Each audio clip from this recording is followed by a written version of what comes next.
સીતારામ બધાઈને. આજે મંગળવાર છે અને જવાનું છે બહાર. રાહ જોઈએ છે, મારા નણંદ આવવાના છે બાપોદરથી, તો આવે તો પછી બધા ભેગા જઈએ. આજે ઉત્તર ક્રિયા છે, 11મો દિવસ પૂર્ણ થઈ ગયો મારા નણદોયાનો. બાને અને બાના જમાઈને 3 મહિના, 3-4 દિવસ ઓછા, એટલામાં 2 જણા અમારા ફેમિલીમાંથી ઓછા થઈ ગયા. ભગવાન બાના અને ભાઈના દિવ્ય આત્માને શાંતિ આપે. જૈનનું એ જવાનું કુદરતનો એ ક્રમ છે. પછી રાજા હોય કે રંક હોય, પણ બા જેવડા હોય ને તો એ હજી અમને ભણકારા 2 જણાને વાગે છે. રાતે ઉઠીને જોઈએ ખૂણામાં, અને હું તો બાની સેટી ઉપર હુઈ જ નથી શકતી. હું ને એટલે બાના નામના ભણકારા જ વાગે. ત્યાં બેહુય નહીં, ત્યાં હુંય નહીં. સૂતી હોય ને તો એમ થાય કે બા હાથ ફેરવે માથા ઉપર. બા માથા ઉપર હાથ ફેરવે રાખતા, ને ગાલે હાથ ફેરવે રાખતા, ને વાલા કરે રાખતા, ને ઈ જ દેખાય બધું. બાને તો 100 વર્ષમાં એકાથા 2 ઓછા હતા, છતાંય આપને આટલી તકલીફ થાય. તો મારા નણદોયા જે છે એને તો હજી બિચારાને બેહવાના દિવસ હતા, રિટાયર થયા હતા ને થોડાક વર્ષ થયા હતા, અને અચાનક જ તબિયત લથડી અને પાછા ઊભા જ ન થયા. 6 મહિના માણસ છે ને, બા લગભગ આપણે બા કેટલા વર્ષ ખાટલામાં રહ્યા, એટલે ખાટલામાં નહીં પણ આમ ઇન્દ્રિય વધારે 7 મહિના હાવ કોઈને ઓળખે જ નહીં એવી હાલત. 3-4 વર્ષની આસપાસ આપણી લાંબી આયુષ્ય હોય ને, મનુષ્યની આયુષ્ય લાંબી હોય ને, તો માણસ જે છે ને 4-5 વર્ષ એના સંકેત આપને મળ્યો. એ તો બાના જીવન ઉપરથી અમે જોયું કે મગજ ગરમ થઈ જાય, બધું ભૂલી જાય. શરૂઆતમાં બા જે છે ને, બા રસોઈ કરી રાખતા, હું નોકરીએથી આવતી ને ત્યારે, તો 8-1 વર્ષ પહેલા બા જે છે ને ગેસ મૂકીને ભૂલી જાય. જોકે એ તો અમારા વારસાગત છે, આઈએ ભૂલી જાય છે, પણ બા ભાત કોયલા કરી નાખે. પછી થોડાક જ ઉપર દે અને ટોપડી પલારીને હું આવું તો ઉટકી નાખે. પછી કે મેં આટલાક જ ભાત કર્યા હતા. દૂધની ટોપડી 2 લીટર દૂધ હોય બરી જાય. રોટલા તાવડીમાં રાખીને પાછા કામે વળગી જાય તો રોટલો કોયલા થઈ જાય. આવું લગભગ બાએ 2 મહિના સુધી કર્યું. હું ના પાડું, બા હું કરી નાખે. તો એને એમ થાય કે મારી બહુ જોઈને મગજની અંદર જે છે ને દયા હતી, એટલે એ કરતા બધું. હું આવું ને તો મારી દીકરી થાકી ગઈ છે આવીને, એટલે કરી રાખે. પાછા હું ટ્યુશન કરાવતી તરત જ, એટલે હડક વડક કામ કરવું પડે, એટલે કરી રાખતા. પછી હાવ કોયલા થઈ જતા ને એટલે મેં કીધું બા બગાડ થાય અનાજનો, ન ખવાય, અમે ભીખા રહીએ, અને અનાજનો બગાડ થાય એટલે તમે કરતા નહીં, હું આવીને કરી નાખીશ. એ 4 વર્ષ 5 વર્ષ પહેલા, 5-7 વર્ષ 7-8 વર્ષ પહેલા. પછી ધીમે ધીમે એનું ભૂલાઈ જાય બધું, ને ધીમે ધીમે એક ઇન્દ્રિયો બગડતી જાય. ને મનુષ્યને બધાય ને આમ થાય, ઈશ્વર સંકેત આપે. આપણે લાંબો આયુષ્ય હોય ને તો માણસ ધીમે ધીમે પેલા કાન જાય, દાંત પડી જાય, આંખે ઓછું દેખાય, આપણા શરીર શિથિલ બની જાય, થાક લાગે વારંવાર. જોકે આપણા જેવાને તો આમે થાક લાગે છે. પણ મારા નણદોયાની ઉંમર તો હજી 80 વર્ષ જ હતી. 81 હજી તો બેહવાનું હતું, હમણાં એમ કંઈક એવું કંઈક હતું. 80 આમ તો ઘણાય જિંદગી જીવી, પણ રિટાયરમેન્ટ શિક્ષક હતા માધ્યમિક શાળાના, સરકારી ગવર્મેન્ટ, અને પેન્શન થોડાક વર્ષ ખાધું હોત તો સારું હતું. છોકરાને બધું લીલી વાડી છે, કાંઈ ચિંતા નથી. પણ માણસ એક ઓછું થઈ જાય એટલે વધારે બીજા છોકરાઓ તો જે છે ને એના કામમાં પડી જાય, નોકરી કરતા હોય, એના છોકરા હોય, એનો પરિવાર હોય. પણ સૌથી વધારે આઘાત જે છે ને નણંદને લાગશે મારા, કારણ કે 2 ભેગા સવારથી સાંજ સુધી મારી નણંદ આવ્યા હોય ને તો એમ કહું કે રોકાઈ જવાય, બા ગુજરી ગયા ત્યારે. તો એમ કે તરત ફોન આવે કે ના તાર ભાઈ નહીં દે, કે એના હાટું રાંધવું પડશે ને આમ ને તેમને. એટલે આ આઘાત લાગે આપણે માણસિક ઘરમાંથી ઓછું થયું હોય ને તો. અમારે હમણાં હું આરામ કરવા ગઈ હતી તો 4-5 દી બિચારા એકલા રાંધતા ને એકલા ખાતા. ને જો કાલે જ આવીને સવારના એટલા કપડાં ભેગા હતા તો વહેલી ઉઠી છું. એટલા કપડાં ધોયા ને કચરા ને પોતા ને સાફ ને સફાઈ ને આવું બધું લગભગ 2-3 કલાક સુધી આવેલું, અને સફાઈ અભિયાન પૂરું કર્યું. અને વાગ્યા અત્યારે 9:15. સવારમાં બેસી ગયા છે 2 વિડીયો ઉતારવા. રાહ જોઈએ છે મારે એક બાપોદરવાળા નણંદ છે ને, એને લેતા જવાના છે, એક માસીજીને લેતા જવાના છે રાણાવાવથી. આ બધા આવે તો અમારી રિક્ષા લઈને જવાના છીએ. ઓલી વખતે તમારા નણંદની દીકરી ગાડી લઈને આવી હતી ને તો એના ભેગા વયા ગયા હતા, એટલે આ વખતે રિક્ષા લઈને જવાના. પણ અમે તો વહેલા તૈયાર થઈને બેઠા છે, ક્યારના 8 વાગ્યાના તૈયાર થઈને બેઠા છે. રાહ જોઈએ છે કે આવી જાય. એક બાપોદરથી એને સાધન નહીં મળતું હોય, કંઈ બાપોદર એવું કવગું ગામ છે ને કે એની છોકરી બહાર હશે ને તો એ છોકરી ગાડી લઈને મૂકી જાય. અને છોકરો કંઈક અત્યારે ખેતીના સિઝન હાલે છે, નવરા નહીં હોય કોઈ. ખેડૂત છે ને બિચારા નવરા જ નથી. આ વખતે વરસાદે ડબલ કામ વધાર્યું છે. માંડવીનું બગાડ કર્યો અને પાછું વીણવાની એટલે ડબલ તૂટી, અને હવે જીરું મને લાગે વાવતા કરતા નહીં છે, એટલે ખેડૂત બિચારા બહુ કામમાં રોકાયેલા છે, અને એના કારણે બિચારા કદાચ વાહન નહીં મળતું હોય. તો આવું છે ભાઈ જિંદગીનું. તો બોલો સાહેબ તમે. યુટ્યુબ વાળને મારા નમસ્કાર. સંસારની રીતે ભાઈ મનુષ્ય આવ્યું તો એ તો જવાનું જ છે. એક ઘરનું સભ્ય વયું જાય તો દુઃખ તો થાય એમ. મને મહિનો દિવસ નીંદર નહોતી આવી, બા ઉપ થઈ ગયા ત્યારે મહિનો દિવસ નીંદર નહોતી આવી. ભણકારા વાગે રાતે ઉઠી જાવ ને સીધે સીધું ખૂણામાં ધ્યાન રહે કે બા બારોબાર નથી નીકળી ગયા ને.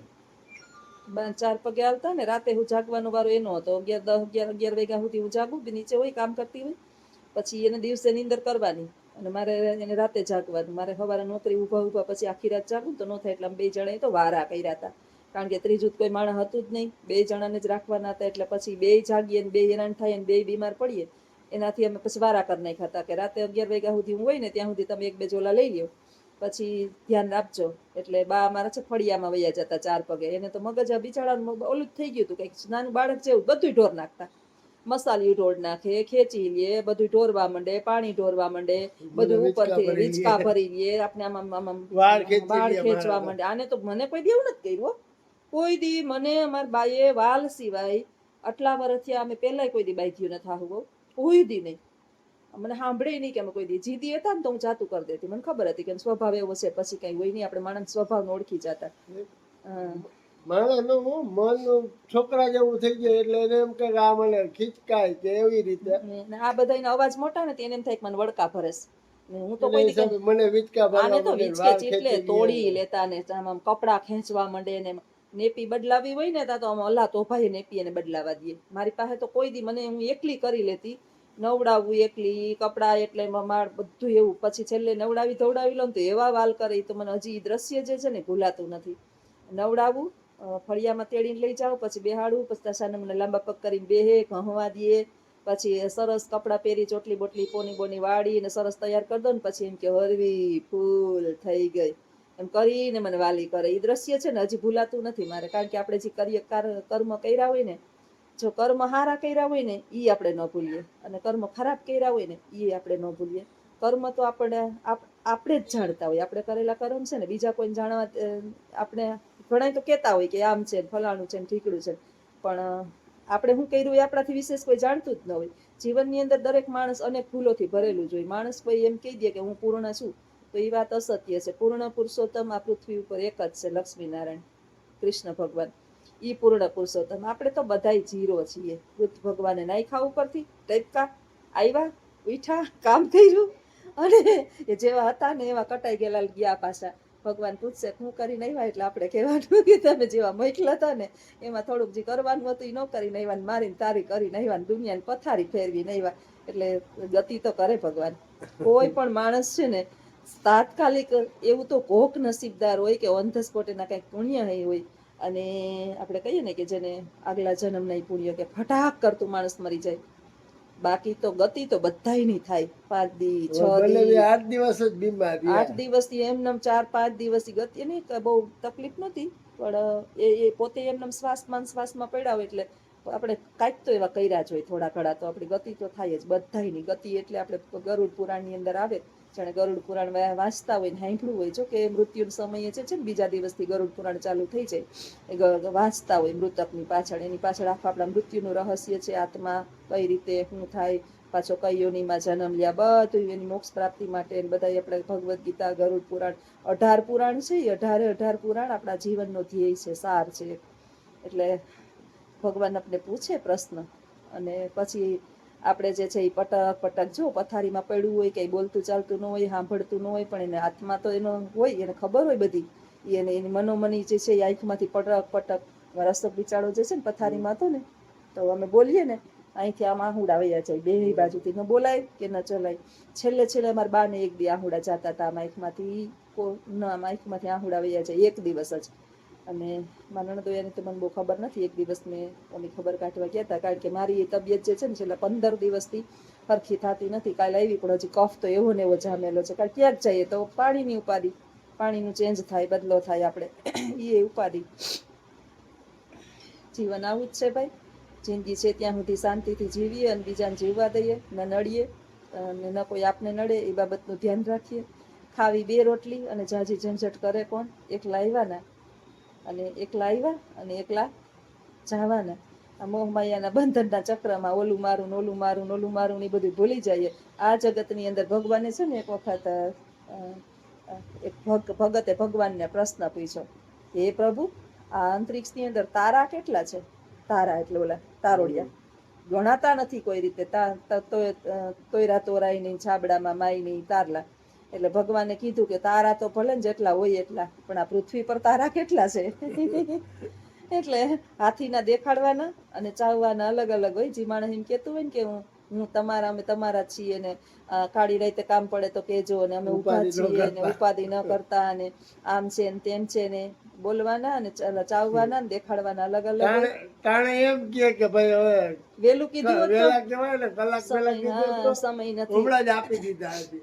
આ જગતમાં આવું છે. આ શબ્દ તો નોટ કરી રાખજો ભાઈ. ગમે સગા સંબંધી, ભાઈ બંધ, દોસ્તાર ગમે જાવ તમે, એને કહેવાય કે ભાઈ 5000 ની જરૂર છે અને અડધી કલાક પહેલા કહેવાય ને. પૈસા માંગીને એક ફેર કરી લેવું, અનુભવ કરી લેવો. અનુભવ કરી લેવો. બધા જીવનની અંદર મનુષ્યને આ અનુભવ જરૂર અને અનુભવ થાવો જોઈએ. ભગવાન આપને અમુક સમયે દુઃખ આપે ને, દુઃખ તો હિંમત નહીં હારવાની. દુઃખ છે ને તમારા બધાને ઓળખવા માટે આપે. ઓળખવા માટે આપે. તમે તમારા કરતા હોય ને કે આ મારા છે, મારા છે, મારા છે, આ બધા કોણ તારા છે ને એ તને ભગવાન બતાડે. અર્જુનને હથિયાર મૂકી દીધા, અર્જુને લડાઈની અંદર.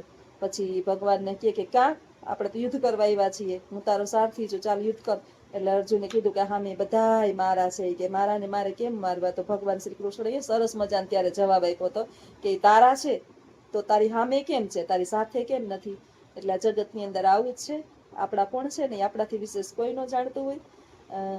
આપણા સિવાય, આપણા પોતાના સિવાય આ પૃથ્વી પર આપણું કોઈ નથી એમ સમજી અને હરિનું સ્મરણ કરીએ. આ પૃથ્વી પર જેટલા દિવસ રોકાવાનું છે એટલા દિવસ ન નડીએ, કે કોઈને આપણે ન નડીએ, કોઈ આપણે ન નડીએ, એવી જિંદગી જીવી પૂર્ણ કરી અને થાય એટલું સત્કર્મ કરી અને વયા જઈએ.